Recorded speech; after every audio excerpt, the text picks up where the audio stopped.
नमस्कार। प्रयास IAS learning के प्लेटफॉर्म पर एक बार फिर स्वागत है आप लोगों का। आज के टॉपिक में हम लोग पूरा पाषाणकालीन विशेषताओं और उसके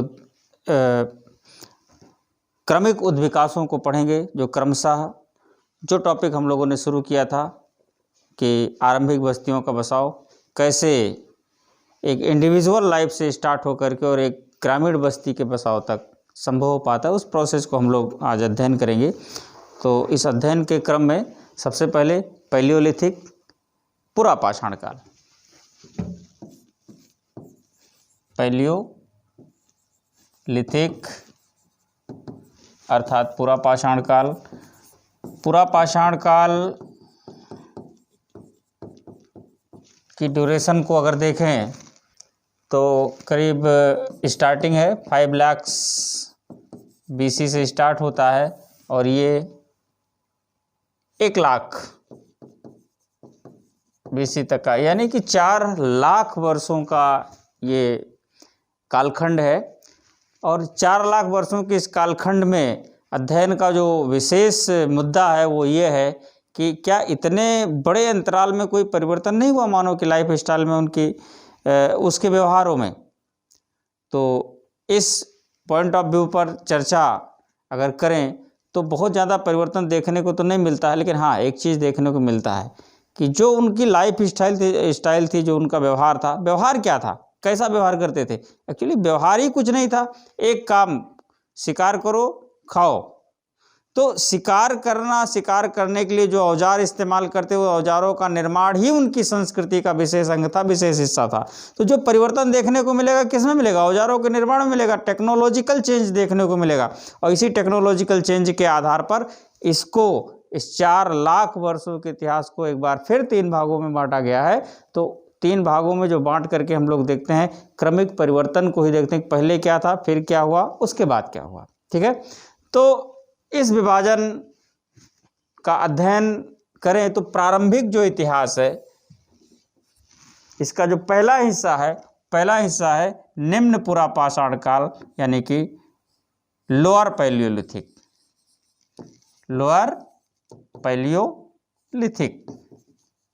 निम्न पूरा पाषाण काल। दूसरा हिस्सा है मध्य पूरा पाषाण काल, मध्य पूरा पाषाण काल। और तीसरा हिस्सा है उच्च पूरा पाषाण काल।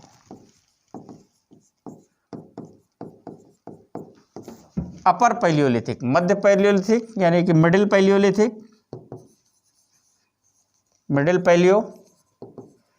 और अपर पैलियो, उच्च पूरा पाषाण काल।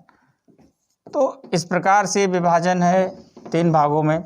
अच्छा, ये जो स्टार्टिंग है लोअर पैलियोलिथिक, निम्न पूरा पाषाण काल, यहाँ की जो स्थिति, जिस पर हमने थोड़ा बहुत चर्चा की भी है कि स्थिति क्या है। सबसे पहले तो कल्चरल पोर्शन में अगर देखा जाए स्थिति, तो इंडिविजुअल लाइफ, एकाकी जीवन, इंडिविजुअल लाइफ, अकेले व्यवहार करना, कार्य करना। एक काम है शिकार करना, यानी लाइफ स्टाइल में भोजन का अरेंजमेंट कैसे करें, एकमात्र कार्य, और वो भी शिकार पर निर्भर करता है। तो जिन औजारों का, जिन पत्थरों का प्रयोग करते थे शिकार के लिए, उसमें जो औजार, जो पत्थर प्रयोग होते थे, क्वार्टजाइट पत्थर प्रयोग को, बहुत अच्छी क्वालिटी का पत्थर तो नहीं था क्वार्टजाइट, लेकिन शुरुआती दौर में क्वार्टजाइट पत्थर का प्रयोग हुआ। और क्वार्टजाइट पत्थरों के औजारों को विभिन्न रूपों में लोगों ने प्रयोग किया। ये औजार के जो रूप थे, टेक्नोलॉजी थी, क्या थी, ये टेक्नोलॉजी कुछ खास नहीं थी। ऐसा कहा जाता है कि लोग भारी भरकम औजार का प्रयोग किए, भारी भरकम औजारों का प्रयोग किए। मतलब ये कहा जाए कि मोटे, भद्दे और बेडौल औजार। ठीक है, तो जो टेक्नोलॉजी थी, जो बेसिक और प्रारंभिक टेक्नोलॉजी थी, वो मोटे, भद्दे और बेडौल औजारों की थी। जिस प्रकार से ऊपर से घिस-पिट के बना पाए थे। ये औजार कौन कौन से, थोड़ा सा हम लोग देखें यहाँ पर निम्न पूरा पाषाण काल में। निम्न पूरा पाषाण काल के जो औजार हैं, जो मोटे, भद्दे, बेडौल औजार हैं और जो क्वार्टजाइट पत्थर से बने थे, क्वार्टजाइट पत्थरों का प्रयोग हुआ था। 2 रूपों में ये औजार हैं। एक तो हैंड एक्स, और दूसरा है पेबुल उपकरण, पेबुल इंस्ट्रूमेंट्स,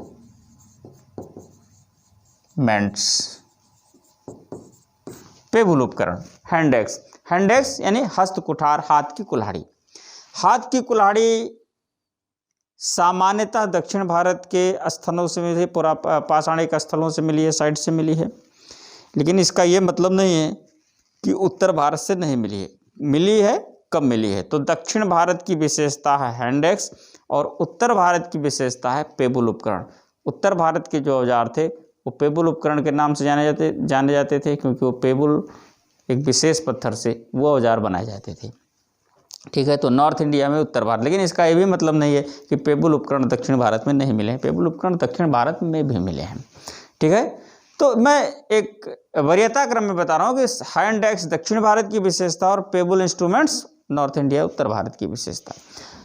तो हैंड एक्स एक ही वैरायटी है, हस्त कुठार, हाथ की कुल्हाड़ी, शिकार करने के लिए यूज करते थे। लेकिन पेबुल उपकरण 2-3 प्रकार से होते थे। जैसे पेबुल क्या है? पेबुल वे पत्थर हैं जो पहाड़ों से जब नदियां निकलती हैं ऊपर से नीचे, तो अपने साथ बड़े बड़े पत्थरों को लेकर के चल देती हैं, क्योंकि उसमें नदभार यानी रिवर बेड ज़्यादा होता है, क्योंकि नदियों का वेग ज़्यादा होता है। नदियों का वेग ज़्यादा होता है, इस कारण बड़े बड़े पत्थर उनके साथ लुढ़कते हुए आने लगते हैं। लेकिन जब नीचे आती हैं नदियाँ पहाड़ों के नीचे पर्वतपात पर, तो वहाँ पर ये बड़े वजन यानी जो रिवर बेड है कम हो जाता है और वज़नदार पत्थर डिपॉजिट कर दिए जाते हैं। वज़नदार पत्थर जब डिपॉजिट हो जाते हैं, लेकिन नदियों का प्रवाह लगातार उनके ऊपर से बना रहता है, इसलिए वे पत्थर जो काफ़ी चिकने हो जाते हैं, गोल मटोल हो जाते हैं, प्रवाह के कारण, घर्षण के कारण, फ्रिक्शन के कारण, फिर उन पत्थरों से जो औजार बनाए जाते हैं वो पेबुल उपकरण कहे जाते हैं, क्योंकि वही पत्थर पेबुल पत्थर थी। ठीक है, तो पेबुल उपकरण। अब पेबुल पत्थर से कौन कौन औजार बने? हालांकि टेक्नोलॉजी मोटे भद्दे और बेडौल औजारों की है, मीन्स कोई खास टेक्नोलॉजी, एक बड़े से पत्थर को उठाए और इधर उधर थोड़ा इधर उधर करके घिस-पिट करके औजार बना लिए। तो अब पेबुल इंस्ट्रूमेंट्स में जैसे क्लीवर, इसको कहते हैं विदारणी।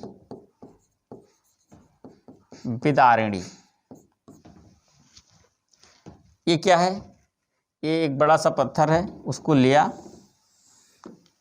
दोनों तरफ से इधर से घिसा, ये बन नहीं पाएगा इस पर, बस ये कहा जाए इधर से चारों तरफ से पत्थर घिस दिए गए, फिर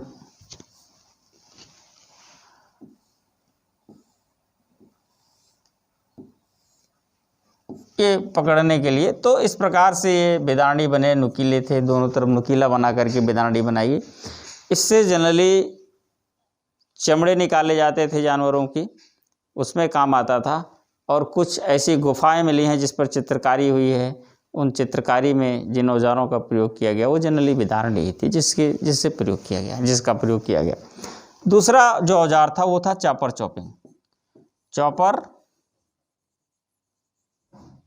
चॉपिंग।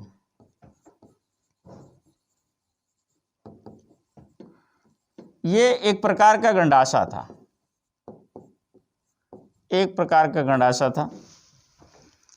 शिकार करने में काम आता था। गंडासे का कई, लेकिन उस समय क्या यूज था? जाहिर सी बात है कि शिकार करने के लिए ही यूज कर रहे होंगे, तो ये गंडासा था एक प्रकार का। चॉपर वो हिस्सा होता था जिसमें धार होती, चॉपर उसको कहते थे जिसमें एक तरफ धार होती थी, और चॉपिंग उससे कहते थे जिसमें दोनों तरफ धार होती थी, बना लेते थे रगड़ घिस के।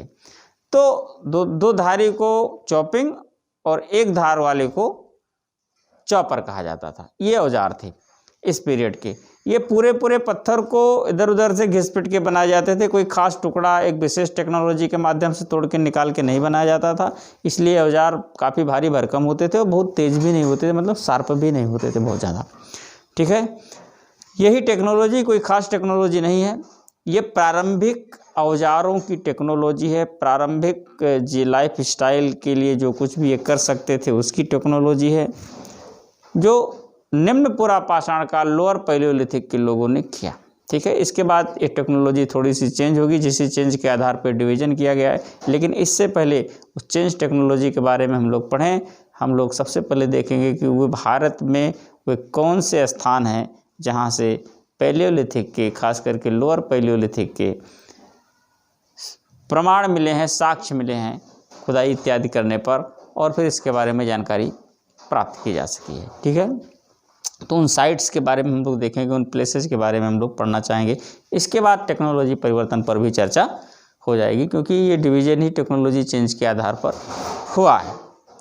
ठीक है, तो उन साइट्स की अगर हम चर्चा करें तो उत्तर से लेकर दक्षिण तक स्थलों का विस्तार है जहाँ से इसके साक्ष्य मिले हैं, और नॉर्थ वाले फील्ड में पेबल उपकरण मिले हैं, साउथ वाले में ज़्यादातर हैंड एक्स मिले हैं। ये बिल्कुल क्लियर रहना चाहिए। ठीक है, तो अपर अच्छा ये जो लोअर पैलियोलिथिक की हम बात कर रहे हैं, 3 भागों में विभाजित, जिसमें प्रारंभ लोअर पैलियोलिथिक से है, तो यहाँ की जो टेक्नोलॉजी है, यहाँ के जो स्थल है जहाँ से चीज़ें प्राप्त हुई हैं, इसका मतलब नहीं कि आने वाले अगले स्टेप पर यानी मिडिल पैलियोलिथिक या अपर पैलियोलिथिक की बात करें हम, तो वो स्थान चेंज हो जाएंगे, कुछ नए स्थान जुड़ जाएंगे, बट यहाँ से जो स्थल मिल रहे हैं, इन स्थलों से उस काल के भी साक्ष्य एविडेंस मिलेंगे। ठीक है, तो स्थल वही रहेंगे, बस कुछ नए स्थल नए मिलते हैं तो जुड़ जाते हैं। अब वे साइट्स कौन से हैं, तेज़ी के साथ इसको देखते हैं। जैसे सबसे पहले सोहन नदी घाटी, सोहन रिवर वैली, सोहन नदी घाटी। सोहन नदी घाटी सिंधु की एक सहायक नदी है। यहाँ का जो प्रमुख स्थल है वो है चौतरा। चौतरा यहाँ का प्रमुख स्थल है, यहाँ से पेबल उपकरण प्राप्त हुए हैं। उत्तर भारत में सबसे प्राचीन स्थल है। फिर सेकेंडरी कश्मीर में आप आ जाइए। कश्मीर में लिच्छर नदी के किनारे पहलगांव, लिच्छर नदी के किनारे पहलगांव, यहाँ से साक्ष्य मिले हैं। फिर इसके बाद आप राजस्थान आ जाइए, तीसरे नंबर पर राजस्थान का दीदवाना क्षेत्र में स्थित 16R और सिंगी तालाब, ये महत्वपूर्ण स्थल है जहाँ से प्रमाण मिले हैं। फिर मध्य प्रदेश आ जाइए, चौथे में MP। मध्य प्रदेश में भीमबेटका, यहाँ से भीमबेटका से प्राचीनतम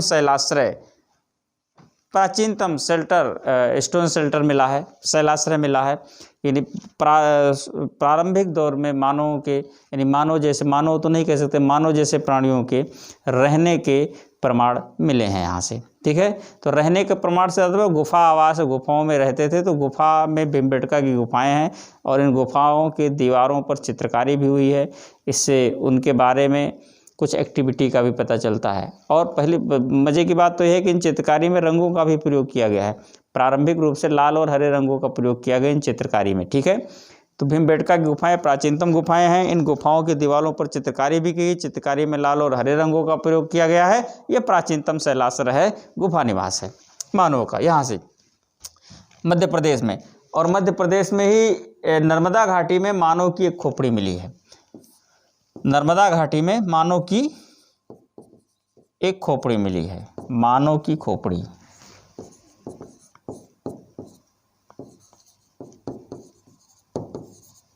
ये MP। और इसके बाद आप आ जाइए उत्तर प्रदेश, UP।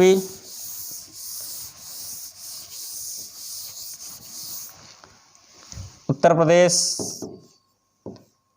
इलाहाबाद के पास बेलन घाटी, इलाहाबाद के पास स्थित है बेलन घाटी।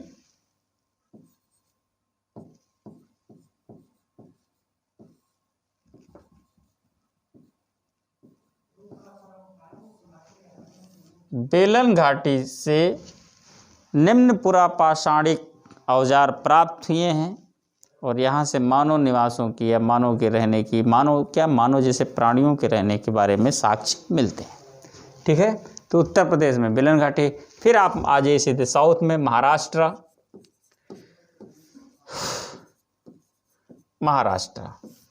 गोदावरी की सहायक नदी है एक प्रवरा। गोदावरी की सहायक नदी प्रवरा के किनारे स्थित एक स्थल है। गोदावरी की सहायक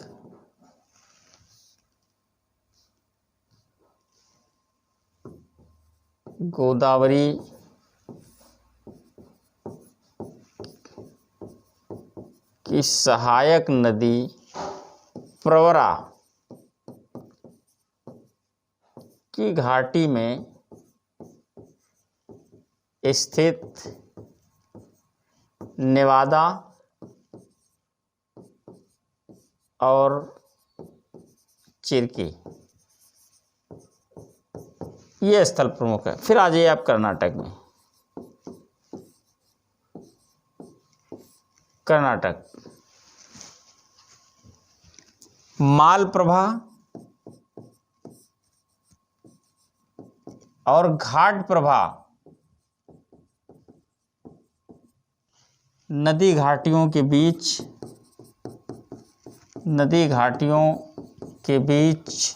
हुंसगी प्रसिद्ध स्थल है, हुंसगी। इसी प्रकार आंध्र प्रदेश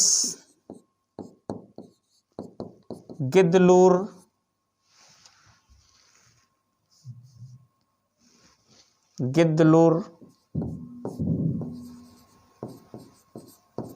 और करीमपुड़ी दो प्रमुख स्थल थे आंध्र प्रदेश में। और फिर तमिलनाडु पयमपल्ली प्रमुख स्थल है।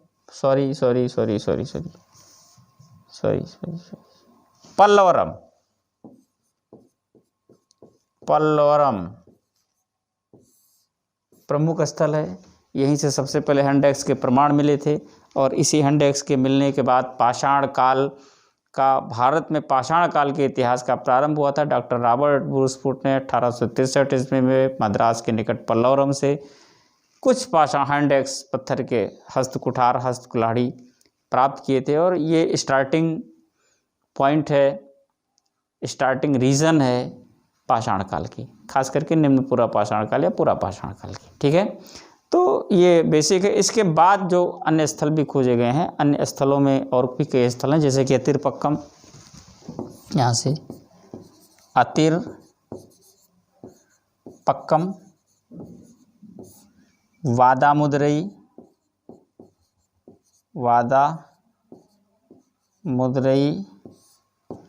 मनाजन, कारम, अतिरपक्कम, मनाजन कारम, गुड्डियम,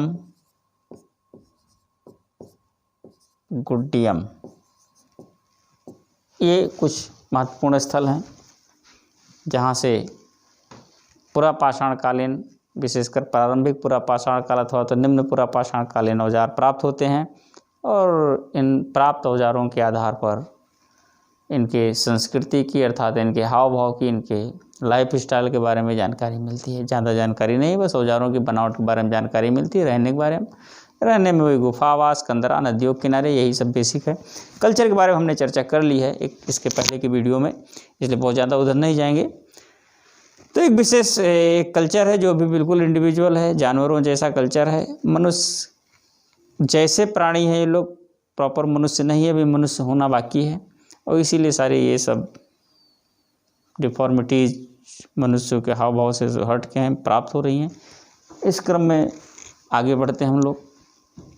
तो आगे बढ़ने में ये है, इसका जो सेकंड स्टेप है पुरापाषाण काल का, वो है मध्य पुरापाषाण काल, मिडिल पैलियोलिथिक। ये मध्य पुरापाषाण काल, मिडिल पैलियोलिथिक। मिडिल पैलियोलिथिक में देखो सारी चीज़ें वही हो रही हैं जो हो रही थी। चेंजेस देखना है कि क्या परिवर्तन आया इनके लाइफ स्टाइल में, इनकी टेक्नोलॉजी में। पहली बात तो ये, क्वार्टजाइट पत्थर से सामान बनाते थे, औजार बनाते थे, क्वार्टजाइट। अब क्वार्टजाइट के स्थान पर तो नहीं कर सकते, लेकिन क्वार्टजाइट के साथ साथ, क्वार्टजाइट के साथ साथ चर्ट और जैस्पर जैसे पत्थरों की शुरुआत हो रही है, या इन चर्ट और जैस्पर जैसे पत्थरों से औजार बनाए जाने शुरू हो रहे हैं। ये एक प्रकार के अच्छे पत्थर थे, चमकीले पत्थर थे, चकमक पत्थर जिनको कहा जाता था, और इनसे औजार बनाए जाए। तो पहली बात, पत्थर के प्रयोग में थोड़ा सा परिवर्तन आया। क्वार्टजाइट थे, लेकिन अब चर्ट और जैस्पर जैसे पत्थरों का प्रयोग प्रारंभ हो रहा है। ठीक है। दूसरी चीज़ टेक्नोलॉजी, क्या नए प्रकार के औजार बने। टेक्नोलॉजी में एक नई टेक्नोलॉजी यहाँ पर आई है, इनके द्वारा जो इजाद की गई टेक्नोलॉजी है वो है फ्लेक टेक्नोलॉजी। फ्लेक टेक्नोलॉजी, इसको कहते हैं फलक संस्कृति। फलक संस्कृति क्या है कि जैसे पूरा के पूरे पत्थर से इसके पहले औजार बन जाते थे जो भारी भरकम मोटे भद्दे बेडोल होते थे। अब पत्थर के एक भाग को तोड़ करके फ्लेक अथवा फलक निकाले जाते थे और उस फलक पर औजार बनाए जाते थे। इससे औजार थोड़ा हल्के हो गए और तेज भी। तो औजार के या पत्थर के एक भाग को तोड़कर फलक निकाले गए, फ्लेक्स, और उन फ्लेक्स पर जो औजार बनाए गए वो फ्लेक्स संस्कृति के औजार हैं, और यही इनका परिवर्तन है। औजार हल्के और थोड़ा तेज हुए। ठीक है। अब देखना है कि इन औजारों में औजार थे कौन। वो औजार थे जो हल्के औजार थे, स्क्रैपर, इसको कहते हैं खुरचनी, ब्यूरिन, छेदनी, बोरर, जिसको बोरर कहते हैं, और पॉइंट्स, बेधनी। ये भी शिकार में काम आता था। ये औजार थे हल्के। ठीक है। तो ये टेक्नोलॉजी चेंज है, नए प्रकार के पत्थर का चेंज है। बाकी चीज़ें सब वैसी चल रही, सारे साइट सारे प्लेसेज वही हैं। राजस्थान का पुष्कर एक नया स्थल है, और बनारस के पास एक स्थल है चकिया। ये दोनों मध्य पुरा पाषाण काल के बारे में जानकारी देते हैं। तो दो नए स्थल जुड़ सकते हैं। दो नए स्थल हैं, 2 न्यू साइट्स, और वो हैं पुष्कर इन राजस्थान और चकिया नियर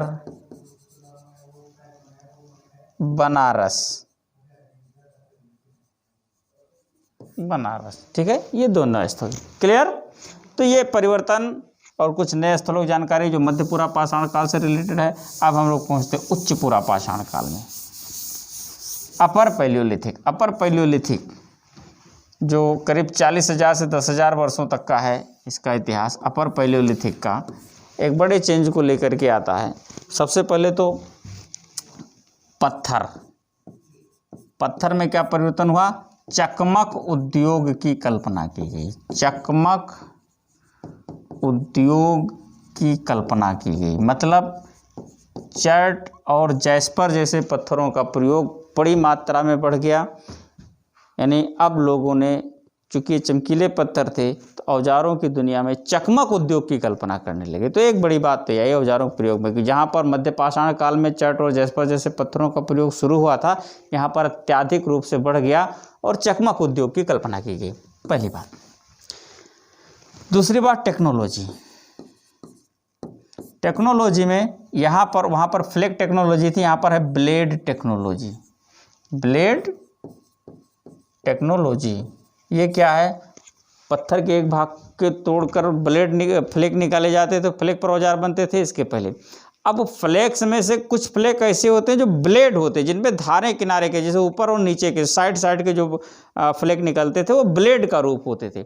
तो सभी फ्लेक्स नहीं बल्कि ब्लेड्स जो आते थे उस पर औजार बनाए जाते थे। तो यहाँ पर औजार अब ब्लेड पर बनाए जाने लगे, इसलिए ब्लेड टेक्नोलॉजी ये कहेगी। औजार वही स्क्रैपर, ब्यूरिन और पॉइंट सी थे, तो उसको अलग से नहीं करना है। तो यहाँ पर एक ब्लेड टेक्नोलॉजी आई औजारों के निर्माण में, तो एक बड़ा परिवर्तन। ठीक है, अब तीसरी बात लाइफ वाली बात की जाए तो मनुष्य जो आधुनिक मानव होमो सैपियंस जिसको कहते हैं, एक्चुअली इसके पहले चाहे वो निम्न पूरा पाषाण काल हो चाहे मध्य पूरा पाषाण काल हो, निम्न और मध्य पूरा पाषाण काल दोनों में नहीं थे। पहली बार आधुनिक मानव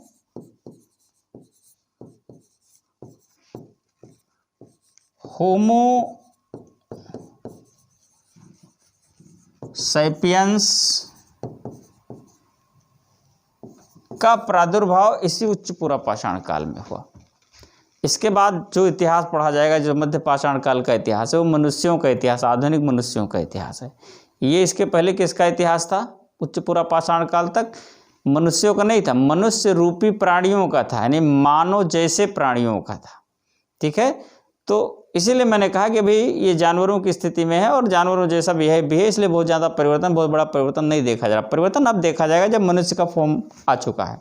तो इसके बाद का जो इतिहास है वो मनुष्य के रूप में होगा, नहीं होमो सैपियंस का होगा। तो पहली बार होमो सैपियंस का प्रादुर्भाव इस पीरियड में हुआ, उच्च पूरा पाषाण काल में। तीसरी जो खास बात है और एक अपवादिक है वो ये है कि इलाहाबाद के स्थित बेलन घाटी, इलाहाबाद के पास जो बेलन घाटी है, बेलन घाटी के पास स्थित एक नाला है लोधा नाला। बेलन घाटी के पास लोधा नाले से हड्डी निर्मित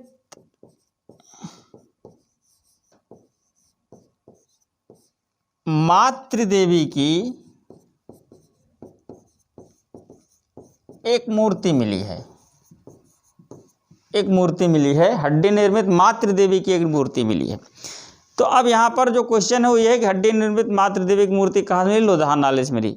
बात ये बहुत बड़ी नहीं, बात ये बहुत बड़ी कि अगर ये देखा जाए क्या हड्डियों से निर्मित औजार या हड्डियों से जो टूल्स थे या कुछ सामान बनाए जाने लगे यहाँ पर, ये सोचने लायक थोड़ा सा ये सोचने पर मजबूर होना पड़ता है, क्योंकि हड्डी से मिला कोई चीज़ मिला है बना,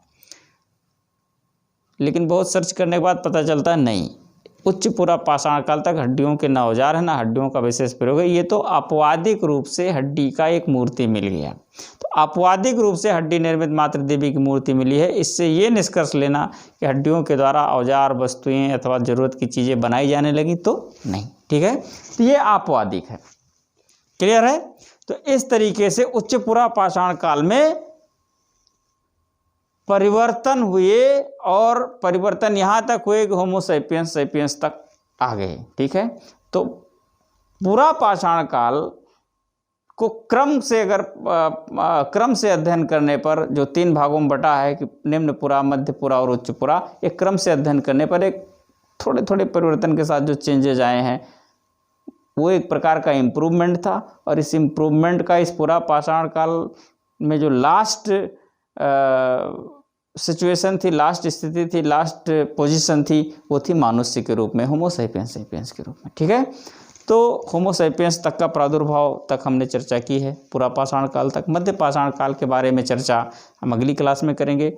समय मिलेगा तो जस्ट उसी दिन हम नव पाषाण काल के बारे में भी चर्चा कर लेंगे, यानी कि आधुनिक बस्तियों का बसाव भी कर देंगे, टाउनशिप भी बसा देंगे, गाँव भी बसा देंगे। ठीक है, फिलहाल आज की क्लास यहीं तक होगी, फिर अगले वीडियो को लेकर फिर मिलेंगे। तब तक के लिए धन्यवाद।